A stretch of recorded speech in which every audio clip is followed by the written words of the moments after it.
The suburban Moscow concert hall where gunmen opened fire on concertgoers was a blackened, smoldering ruin Saturday as the death toll in the attack surpassed 130 and Russian authorities arrested 4 suspects. President Vladimir Putin claimed they were captured while fleeing to Ukraine. Kiev strongly denied any involvement in Friday's assault on the Crocus City Hall music venue in Krasnogorsk, and the Islamic State group's Afghanistan affiliate claimed responsibility. Putin did not mention IS in his speech to the nation, and Kiev accused him and other Russian politicians of falsely linking Ukraine to the assault to stoke fervor for Russia's war in Ukraine, which recently entered its 3rd year. U.S. intelligence officials confirmed the claim by the IS affiliate that it was responsible for the attack, a U.S. official told the Associated Press.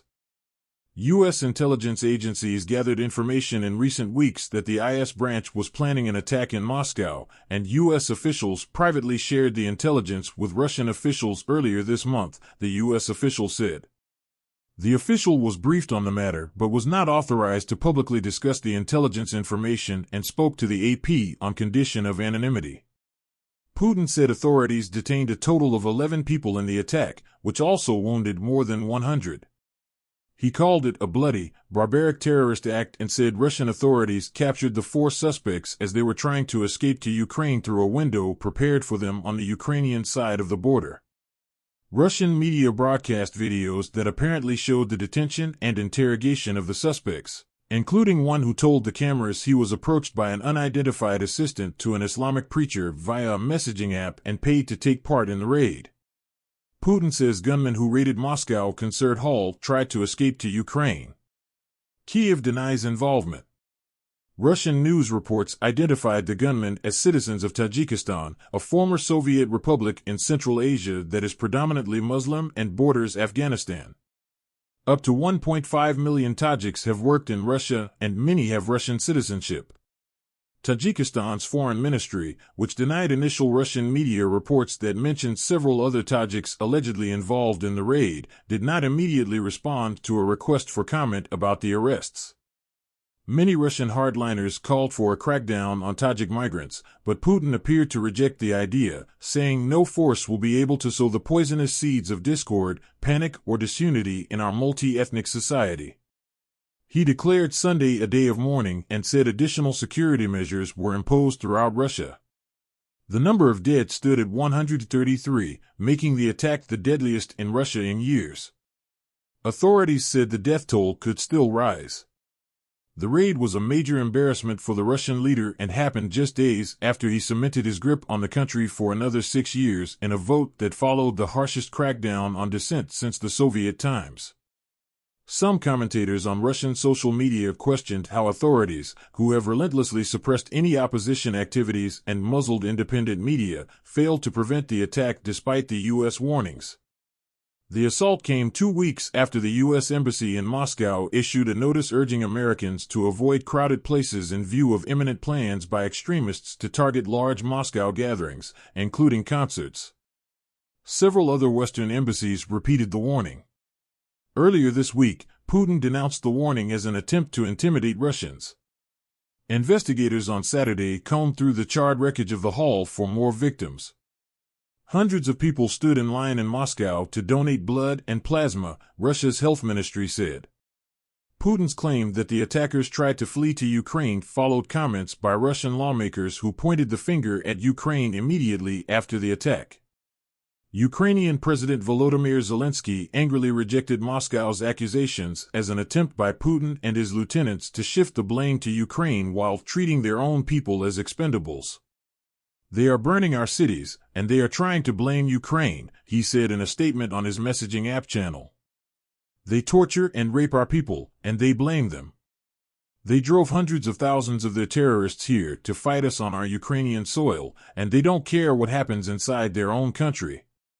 Images shared by Russian state media showed emergency vehicles still gathered outside the ruins of the concert hall, which could hold more than 6,000 people and hosted many big events, including the 2013 Miss Universe beauty pageant that featured Donald Trump.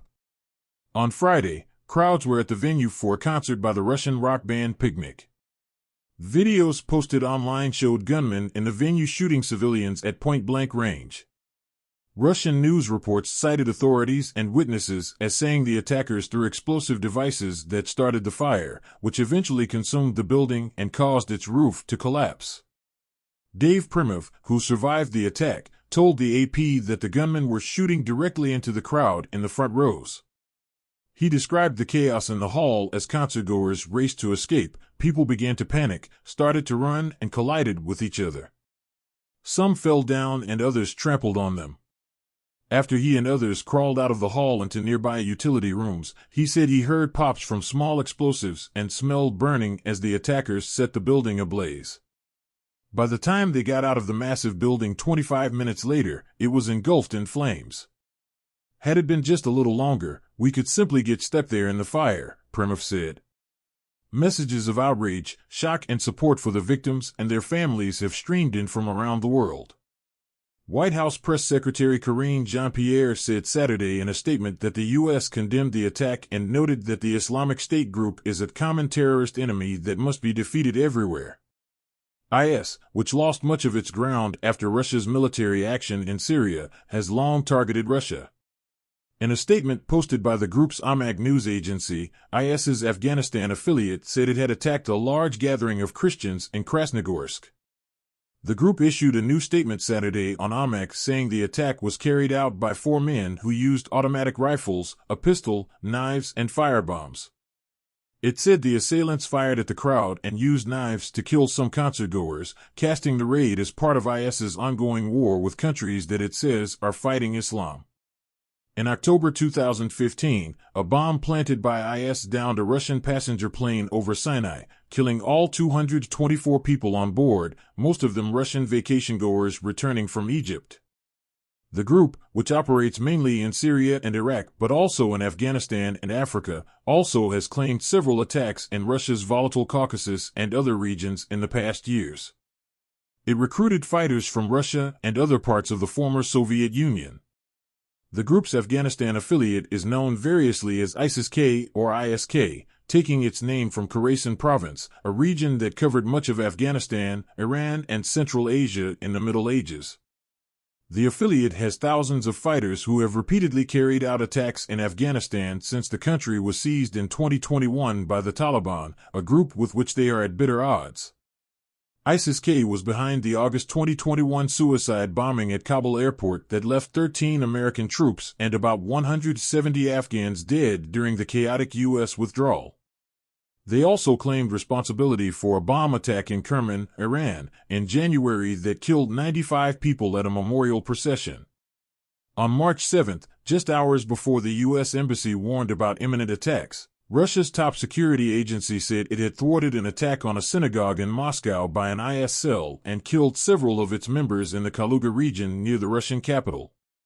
A few days before that, Russian authorities said 6 alleged IS members were killed in a shootout in Ingushetia, in Russia's Caucasus region.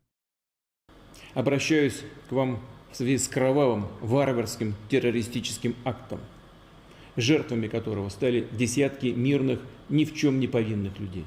Наши соотечественники, в том числе дети, подростки, женщины. Главное сейчас не дать тем, кто стоит за этой кровавой бойней, совершить новые преступления.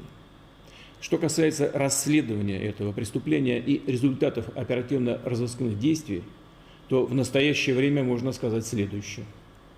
Все 4 непосредственных исполнителей теракта, все те, кто стрелял, убивал людей, найдены и задержаны. Они пытались скрыться и двигались в сторону Украины, где по предварительным данным для них с украинской стороны было подготовлено окно для перехода государственной границы. Всего задержано 11 человек. Уже очевидно, что мы столкнулись не просто с тщательно, цинично спланированным терактом, а с подготовленным и организованным массовым убийством мирных, беззащитных людей. Преступники хладнокровно и целенаправленно шли именно убивать, расстреливать в упор наших граждан. Все исполнители, организаторы и заказчики этого преступления понесут справедливое и неизбежное наказание, кем бы они ни были, кто бы их ни направлял. Повторю, мы установим и покараем каждого, кто стоит за спиной террористов, кто готовил это злодеяние, этот удар по России.